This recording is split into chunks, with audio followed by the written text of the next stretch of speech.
Hello family, ഇന്ന് എൻ്റെയും എൻ്റെ അമ്മൻ്റെയും ബർത്ത്ഡേ ആണ്. ഞങ്ങളുടെ ഒരേ ഡേറ്റ് ഓഫ് ബർത്താണ്. അപ്പോൾ സർവീസിൽ നിന്ന് കേക്കൊക്കെ വാങ്ങിയിട്ട് ഞാൻ നേരെ വീട്ടിലോട്ട് വന്നിട്ടുണ്ട്. എൻ്റെ വീട് ഇതാണ് കേട്ടോ. നമ്മുടെ പഴയ ഫാമിലി മെമ്പേഴ്സിന് എൻ്റെ വീട് അറിയാം, വീഡിയോസിലൊക്കെ കണ്ടിട്ടുണ്ടാവും. പുതിയ ആൾക്കാർക്ക് വേണ്ടി പറഞ്ഞു തരാണ്. എൻ്റെ വീട് ഇതാണ് കേട്ടോ. അപ്പോൾ അമ്മ ഒരു 4:30 ആവും. ഞാനിപ്പോൾ ഒരു 3 മണിക്ക് തന്നെ വീട്ടിലെത്തിയിട്ടുണ്ട്. അമ്മ വരുമ്പോഴേക്കും ഒന്ന് ഉള്ളിൽ കയറാമെന്നുള്ള ഇതിൽ വന്നതാണ് കേട്ടോ. അമ്മ ഏകദേശം എത്തുന്ന സമയമായി. നമുക്ക് വിളിച്ചോക്കാം, എവിടെ എത്തി ചോദിച്ചോക്കാം.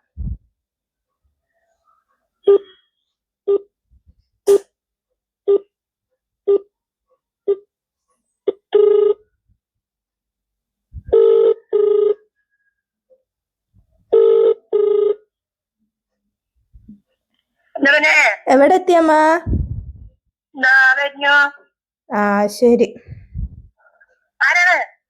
അമ്മുവാണ്. എവിടെ എത്തിന്ന് അറിയാൻ വേണ്ടി വിളിച്ചാണ്.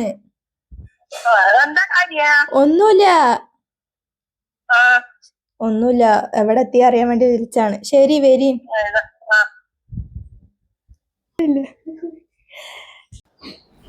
അമ്മയ്ക്ക് സർപ്രൈസ് കൊടുക്കാൻ വേണ്ടി വീട്ടിൽ ഒളിഞ്ഞിരിക്കുകയായിരുന്നു.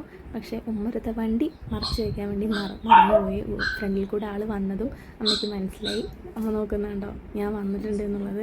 പിന്നെ വലിയ രീതിക്കൊന്നും ആൾ സർപ്രൈസ് ആയില്ല, പക്ഷെ സന്തോഷമായി. എന്നെ കണ്ടപ്പോൾ വളരെ ഹാപ്പിയായി.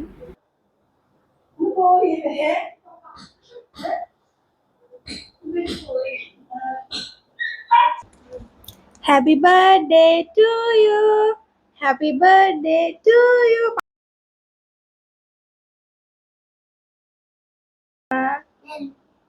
Happy birthday to U.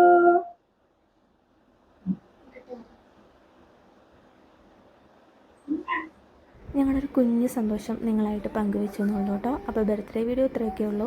അമ്മുൻ്റെ ഫ്രണ്ടിൻ്റെ വീട്ടിൽ പെരുന്നാളായിട്ട് പോയിട്ട് വന്നതായിരുന്നു. അതാണ് ഈ കോസ്റ്റ്യൂമൊക്കെ. അമ്മും കുറച്ച് നേരത്തെ വന്നതാണ്. നേരത്തെ വായോ, അമ്മ വരുമ്പോഴേക്കും വീടെത്ര എന്നൊക്കെ പറഞ്ഞിട്ട്. അമ്മ, ഒരു കാര്യം ചോദിക്കാനുണ്ട്. നിങ്ങൾക്ക് 3 മക്കളിൽ ആരിനെ കൂടുതൽ ഇഷ്ടം? 3 പേരിനെ ഇഷ്ടമുണ്ട്. അങ്ങനെയല്ല, ഒരാളിനെ പറയാൻ പറ്റില്ല. ഏറ്റവും കൂടുതൽ ഇഷ്ടം ആരിനെയാണ്? കുഞ്ചു വലുതായതുകൊണ്ട് ഇത്തിരി കൂടുതൽ ഇഷ്ടമുണ്ട്. അതെനിക്ക് അറിയാ. നിങ്ങൾ പറ ഗൈസ്, ഇത് ശരിയാണോന്ന്? ഇവർക്ക് അമ്മയ്ക്കും അമ്മമ്മയ്ക്കും ഒക്കെ ഇവളിനെയാണ് കൂടുതൽ ഇഷ്ടം. എന്റെ ഡൗട്ട്, അമ്മയും അമ്മമ്മനെയും പോലെയാണ് ഈ കുഞ്ചമ്മനെ കാണാൻ. അതുകൊണ്ടാണ് തോന്നുന്നു അവളുടെ കൂടുതൽ ഇഷ്ടം. എപ്പോഴും മൂത്ത പുത്രനെയാണ് കൂടുതൽ ഇഷ്ടം. ഞങ്ങള് 2 ആൾക്കാരിനും പുറമ്പോക്കള. ഞങ്ങളെ വേണ്ട അവർക്ക്. എനിക്ക് അറിയാം അത്.